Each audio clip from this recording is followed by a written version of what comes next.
Welcome to the Aaron Harber Show. My special guest today, Esther Dyson. Esther, thanks so much for joining me. Glad to be here. Oh, it's great having you on the show. I've followed your career for a long time. When I was in the Silicon Valley, I won't tell you how long ago, but I was watching your ascendancy, if I may say that. So it's great to finally have a chance to meet you and talk with you.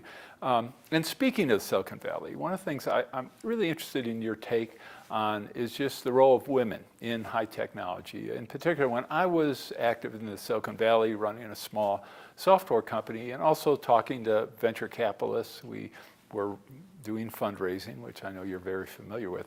One of the things that struck me was almost everyone we talked to, certainly in the VC world, was male, a white male. And the people in the companies that we dealt with were totally dominated by men. Has that changed at all in the literally decades since I was in the Silicon Valley? So it hasn't changed that much, but I'd like to say one thing. The role of women is the same as the role of men. It's just there are very many fewer women playing that role. But, and that's a problem. But more women should be playing those same roles. They don't have a different role. So how do we get more women to play those roles? To some extent we get people like you to complain about it, but in another way, we just get more women out there doing stuff without being token women. And I don't identify as a woman. I once got invited to sit on a panel talking about women in space. And I wrote back very politely asking, do you have panels called Men in Banking? And they said, well, no. And they changed the name of the panel. And we had 4 women talking about space travel, and it was great. But we weren't talking about women in space. We were women talking about space. Well, one of the interesting things when I ask men the same question, and CEOs, is they're aware that when boards of directors have diversity in terms of whether it be women or people of color or people with different backgrounds, that all the statistical analyses say those companies do better. And certainly the same in work environments. Yet it seems change is glacial. So what can we as a society do to really more successfully promote diversity in workplaces that are dominated by whether it be one gender or another, or one race or color by another? So, I mean, all these things are very familiar also in the health world. We know X works, but somehow we don't do X because we're so used to doing Y or whatever. The Me Too movement has certainly raised a lot of issues. That's really about the abuse of power, and sex is part of it. Then there's the whole just not seeing people who have capacity. Girls get kind of weeded out because they don't see women that they want to emulate. It's a pretty general big problem, and I honestly don't have any specific special answers I can give you that you haven't heard 100 times before. The problem is not what to do. The problem is getting people to do it. All right. Well, we'll keep working on that and encouraging people. That's the best we can do. And actually talk to me about interesting stuff, not about women, so that little girls will see that women can talk about something other than the role of women. Absolutely. Okay, and in that context, one of the things I'd like you to talk about, I'd be interested in your take, are issues related to data collection, politics, what's going on. Of course, so much has been discussed in the realm of what Russia did in the 2016 election, what Russian operatives continue to do. Give me your thoughts about all that and how those combine. Yeah, well, so I wrote this book long ago, 96, and it was on all these big issues: privacy, intellectual property, anonymity, whatever. And I was really hopeful that people would see their own data as an asset and manage it carefully and read the EULAs, which stands for something, Universal License Agreement, whatever the data provisions, instead of just clicking. And that's been one of my biggest disappointments, that people just really, they've not taken charge of their own data, they haven't taken charge of their own health. It's hard, there's so much to do, whatever. And so everybody knew, and they actually did know, that all these companies were selling their data and making money off it. And, mostly the bargain was totally fair. You get all this free stuff, all this free software, content, access, whatever, and you give up some data and you get some advertising. And because of that, you buy more stuff and somebody else makes money. In theory, and I invested in this many times, there's another business model, which is where you control your data and you get paid for these intermediaries to sell it to third parties. And you buy more stuff, but you also get what fundamentally amounts to a discount, in that you would get money back for the data you had sold. Somehow they haven't managed to make that into a business. And I was on the board of WPP for many years, and I always kept thinking, why wouldn't it be cool if they could just flip their business model and suddenly their clients would be the individuals and they would manage this whole advertising process and sell the data on behalf of the individuals. They're too large, it's very unlikely to happen, but somebody somewhere that has some critical mass, I keep hoping, will flip their business and start focusing on helping consumers sell their data. It's really hard to build a business like that, but perhaps to flip a big one is actually more possible. Right. I mean, the economies of scale, if you deal with one entity that has 1 million or 1 billion customers, it's a lot easier than going and getting each one of those. But I'm going to disagree. I think a lot of people don't know how much of their data is available. And I'll give you an example. You're right.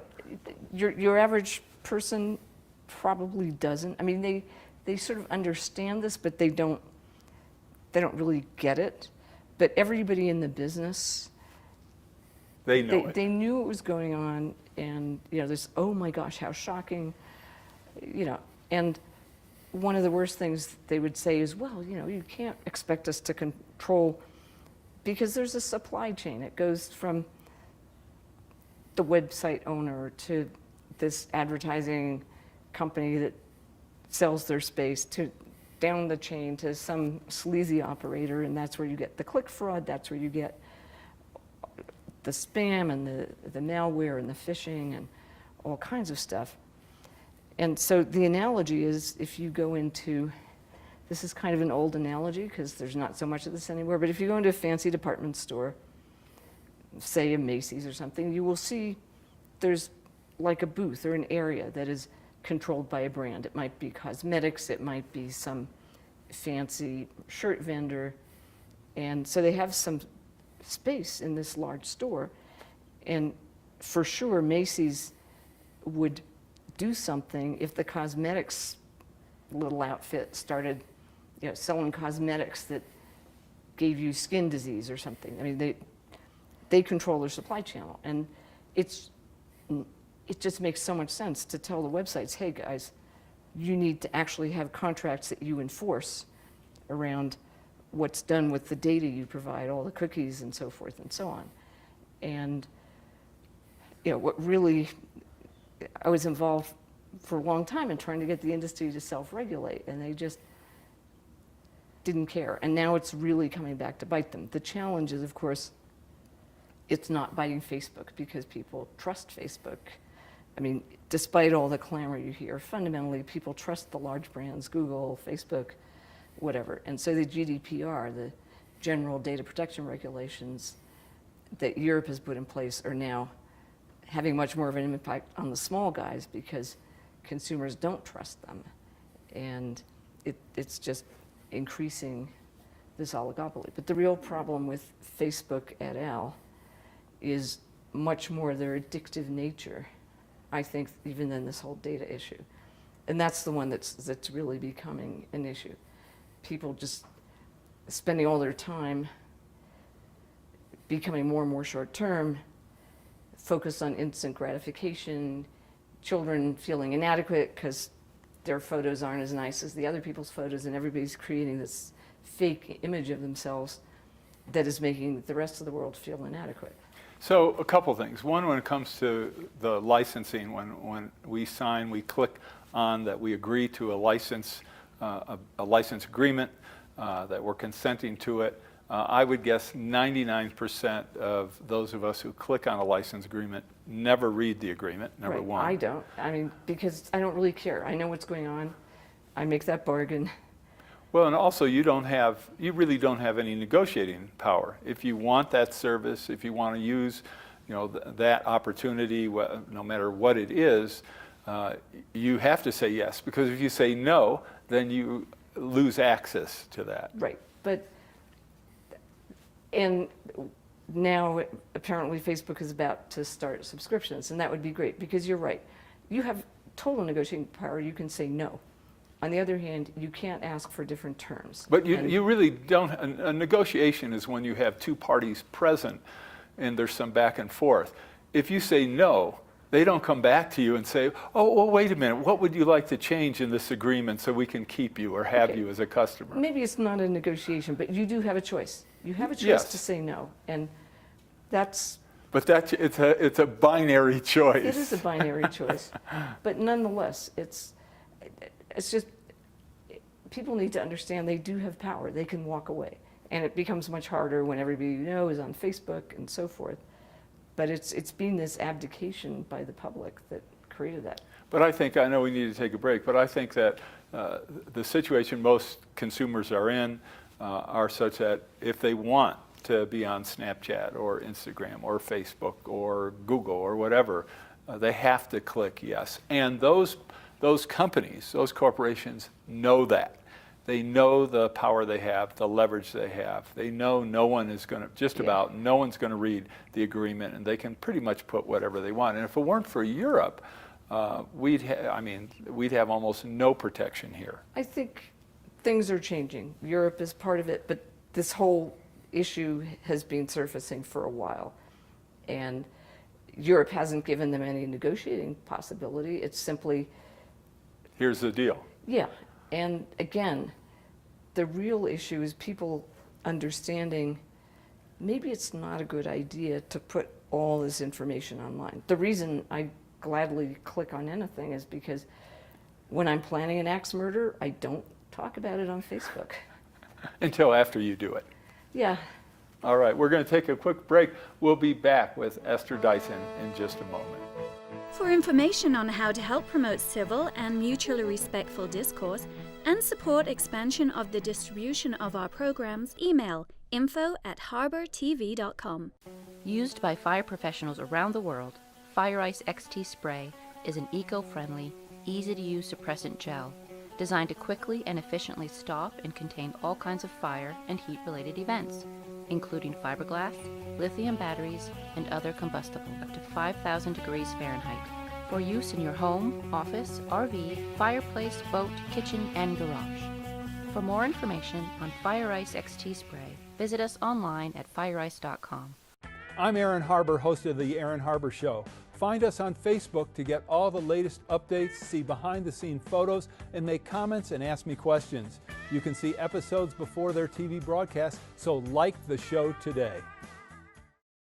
Hi, I'm Aaron Harber, host of The Aaron Harber Show. Because I've never done endorsements or commercials, people ask how are our programs funded, especially because we provide them as a public service to all our broadcast outlets. It's expensive to produce our show, whether we do them here in Denver or go to places such as Aspen, Washington, D.C., or even Iraq. The answer is we depend on contributions to support our work to bring you some of the nation's top opinion leaders. Individuals, businesses, foundations, and other nonprofits make tax-deductible contributions to the Democracy and Media Education Foundation to help allow us to continue to work for you. To find out more or to make a donation, just go to dmefd.org. The DMEF is a tax-exempt public charitable organization and has promised to dedicate 100% of every contribution to support our public affairs initiatives. If you believe, as I do, in the need for a forum which promotes civil discourse and mutually respectful discussion, I hope you'll decide to make a contribution today. I'm Aaron Harber, host of The Aaron Harber Show. You can follow the show on Twitter for instant notification of new episodes, live event invitations, outtakes, and behind-the-scene photos. And tweet us your topic and guest suggestions today. The Aaron Harber Show may be viewed 24/7 at no charge from any location in the world at www.harbortv.com. Welcome back to the show. Remember, this is part one of our special two-part series with Esther Dyson. All right, Esther, you founded Wellville, and I want to know all about Wellville. What was your original concept, and what are you trying to do? Okay, so you think of me as a techie, and I do. I am, but to that I added something. And so before I was a techie, I studied economics, I worked on Wall Street, I was a reporter for Forbes. And so then I had a 25-year span running PC Forum and the newsletter Release 1.0 and the book. And then in 2007, I had sold it in 2005, 2007. Basically, I retired, and That didn't last long. no. Well, I became an angel. In a sense, I'd been doing what I loved since 1982. But in 2007, I had no day job. I was an angel investor. I was writing, doing conferences, and having a lot of fun. And at the same time, all this tech stuff began to seem increasingly trivial compared to some broader issues, and especially healthcare. And as I looked at healthcare, I began to ask the questions any self-respecting economist/reporter would ask, which is, why are we spending so much money trying to fix people when instead we could be keeping them healthy more cheaply with better results for them, for society at large, for taxpayers, for everything? And I really couldn't get a very good answer. It's sort of like everybody knows you should be doing that, just the way everybody knows you should read the license agreements and so forth, but they're not doing it. I was going to be a judge for the Healthcare X Prize, which ultimately never happened, and that idea was take populations of patients with some particular problem, apply an intervention, and then the one that did the best return, the cheapest, whatever, would win this Healthcare X Prize. And I thought, what we really need is a Health X Prize. And with approval from Peter Diamandis, who runs the X Prize Foundation, I created this sort of copy, the idea of what I ended up calling HICCUP, the Health Initiative Coordinating Council, and it ultimately became Wellville. So 2013, I realized I'm a techie, I love talking about ideas, I'm not very good at running things, and I need a balance. So I hired a CEO who had done population health at Cigna. His name's Rick Brush, and he's been a blessing. So the two of us got together and created an application, and the idea was find 5 small communities of under 200,000 people that are self-contained, because it was already clear that the way to create health is not the way to fix it in the hospital, but to influence community conditions, schools, living conditions, food supply, just where people live, play, and work. That's where you need to go to make sure they're healthy. And we wanted them to be small because it's just easier to get things done. And the important thing is density initially rather than scale, because the mission is to prove what it looks like when you actually do this and inspire other people. We're not going to scale ourselves. So since then, it's now a 10-year project. There's no prize. One of the communities got replaced, but it's now 5 Wellville communities. And what are the communities? Lake County, California, Okay. Clatsop County, Oregon, Muskegon County, Michigan, Spartanburg, South Carolina, and North Hartford, Connecticut.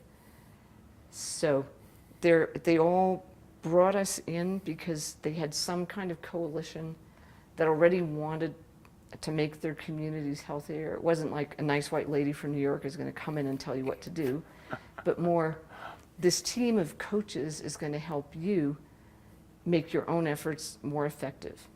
And that's what we've been doing ever since.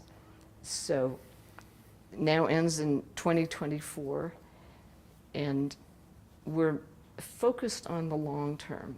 So that means the kids and the parents more than hospice care, cancer. Those are really, really important things that the healthcare system should be taking care of. What we're trying to do is keep people out of the healthcare system primarily, though there's certainly a lot of interaction with the healthcare systems in So each community. how do you keep people out of the healthcare system for at least as long as possible? And by the way, I mean, you talked about the taxpayer.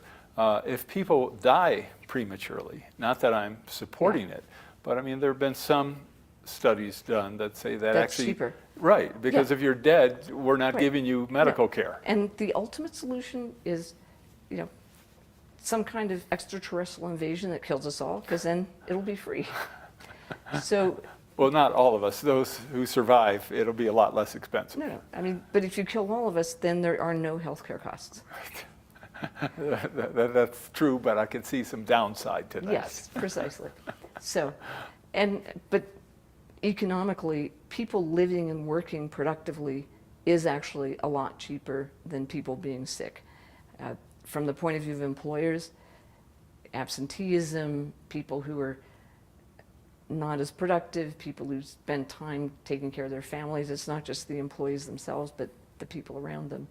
So, I mean, clearly, even when you look at the GDP, healthcare spending is considered, it increases the GDP, but it's actually a cost, it's an expenditure. And if I could change one thing in Washington, it would be to look at spending on health, in other words, healthy children, investing in childcare, nurse-family partnership, mother, maternal health, Making people education. Healthier. That's investment spending. Health care is actually just spending cost. But that's not how we do our budgeting, unfortunately. Anyway, so in each community, they have a bunch of programs, and in a sense, we work with them to take the ones that show the most promise and do them effectively, because that has a spreading impact. If you do diabetes prevention well, that teaches people how to cook, they have family dinners, it makes the family stronger. If you do the maternal health, the women learn how to interact with their babies more effectively. That leads to healthier, happier children. It's not rocket science, but it sure is hard. All right, and when we come back, I know we have to wrap up. I want to know why it's so hard. So we'll be right back with Esther. For information on how to help promote civil and mutually respectful discourse and support expansion of the distribution of our programs, please email info@harbertv.com. The Rex Howell Broadcaster of the Year Award recognizes an individual who, through leadership, skill, and dedication, is advancing the broadcast industry in our state and our nation. Tonight, we honor Aaron Harber. Aaron has worked extensively in the media as a host, producer, political and economic commentator, and columnist. Today, the Aaron Harber Show is the focus of his media involvement. Aaron, it is a privilege to present you with the Rex Howell Broadcaster of the Year Award. Congratulations.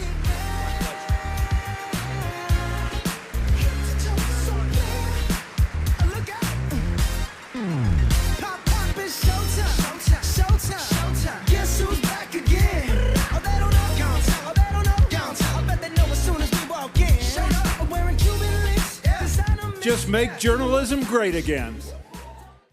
I'm Aaron Harber, host of The Aaron Harber Show. Find us on Facebook to get all the latest updates, see behind-the-scenes photos, and make comments and ask me questions. You can see episodes before their TV broadcast, so like the show today. I'm Aaron Harber, host of The Aaron Harber Show. I very much would like to hear from you about the program, so please send me an email with your thoughts. You can suggest what topics I should cover, what guests I should invite to be on the show, or even what specific questions you would like me to ask. This is your program, so send your suggestions to aaron@harbertv.com. I promise to personally read every one, so email me today. And most of all, thanks for watching. Join me and watch The Aaron Harber Show. Watch The Aaron Harber Show. Watch The Aaron Harber Show. Watch the Aaron Harper Show. Watch the Aaron Harber Show. I'm Reverend Jesse Jackson. Watch the Aaron Harper Show and keep hope alive. I'm Aaron Harber, host of The Aaron Harber Show. You can follow the show on Twitter for instant notification of new episodes, live event invitations, outtakes, and behind-the-scene photos. And tweet us your topic and guest suggestions today. The Aaron Harber Show may be viewed 24/7 at no charge from any location in the world at www.harbortv.com. Welcome back. This is our final segment with Esther Dyson. So we know what to do to be healthy, to help make others healthy. Why is it so difficult to actually have people live healthy lifestyles? So, the U.S. is bifurcated, and I'm going to talk about the troubled part for now. There's a huge amount of inadequate parenting, child abuse, insecurity, food shortages. There's something called adverse childhood experiences. Children who grow up in troubled circumstances lack a sense of trust and security and faith in the future, and so they become short-term oriented, and they lack the capacity to apply themselves at school, to eat right. Later on, statistically, they're more likely to get addicted, to either have a child or make someone pregnant, to go to jail, and they're the nub of the problem. So what I've come to understand is that short-term thinking is the problem. Short-term desire is addiction. Long-term desire is purpose. And in some sense, the challenge is how do you create a family environment or add some trusted adult that helps children think long-term so they end up having enough purpose and self-control to create a happy life for themselves. So we have a minute left. How do we do that? It's very difficult, and you start with, again, the maternal care, child support, mental health services, kind of changing the environment. But first you have to recognize this. And things like diabetes prevention, where you increase family togetherness, also helps. So it's not magic, but that's what we're working on. And if you could change one thing today in our closing seconds, what would you change that you think would have the greatest impact? Maternal capacity. I mean, just nurse-family partnership, things like that, but everything around them. You can't do one thing. That's the point. You got to do a bunch of these things together, and they self-reinforce. And how does Wellville accomplish that? We help the community to do that. In what way? By advising them, helping them get funding, helping them earn the funding, helping them understand these issues, helping them understand something that's called trauma-informed care, and giving them that sense of satisfaction and dignity that makes them better parents and better community citizens.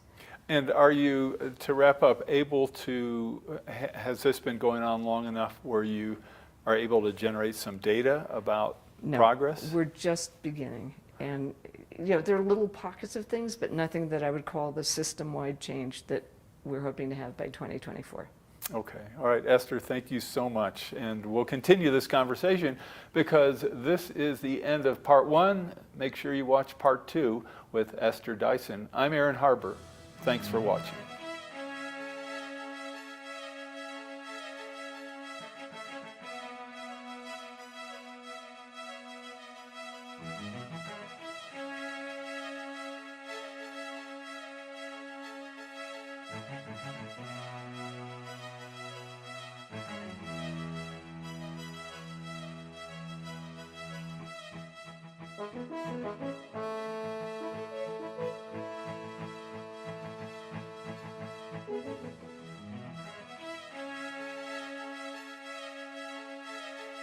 Please contact us. We want to hear from you. And thanks for watching.